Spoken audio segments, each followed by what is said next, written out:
We are beyond the warning phase. It is happening. California has sued Donald Trump for deploying thousands of National Guard troops to Los Angeles without permission, without an invitation, in what Governor Gavin Newsom is saying is an illegal and immoral and unconstitutional act of authoritarian aggression. Now, I think it's important to understand the context here. This is not unprecedented in name, but it is unprecedented in nature.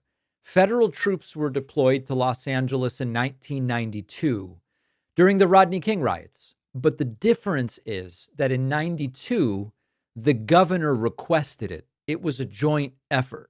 And in 2025, this week, Donald Trump is sending troops over the objections of California officials. No request, no coordination, and certainly no legal authority. And that's why the California the California Attorney General, Rob Bonta, and Governor Gavin Newsom are suing. They say the 10th Amendment has been violated and that the president's federal government's power has been exceeded. Quote from the lawsuit: "This is an inflammatory escalation unsupported by conditions on the ground. We are asking the court to set aside the president's unlawful action."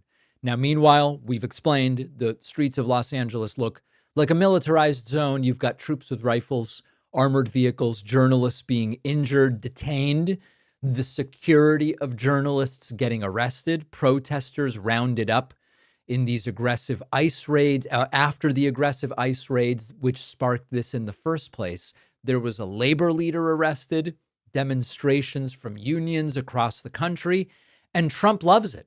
As we talked about yesterday, Donald Trump putting out a troth message where he says, "Arrest the people in face masks now." So this is really not law enforcement. This is punishment. This is about sowing fear and retribution.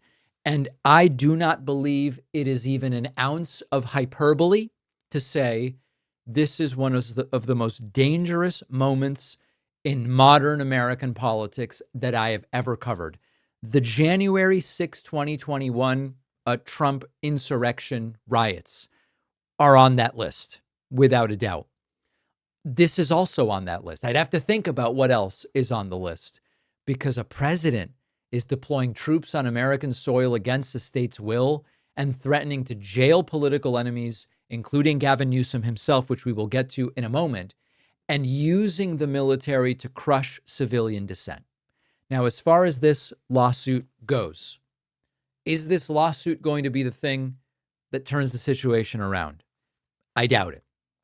Is the lawsuit going to be the thing that unites even MAGA Americans against this deployment of troops?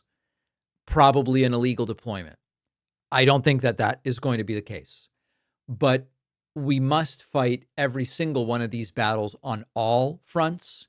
And much the way that we talked about this week with elected officials, and as some Democrats have been making clear, you need to be taking an all of the above approach.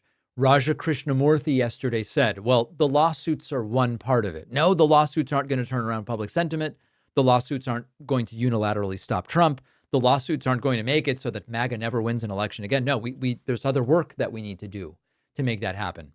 But I say use all the tools we have. And Gavin Newsom and the Attorney General in California are doing that. And Gavin Newsom now, by the way, at personal risk as a result of it.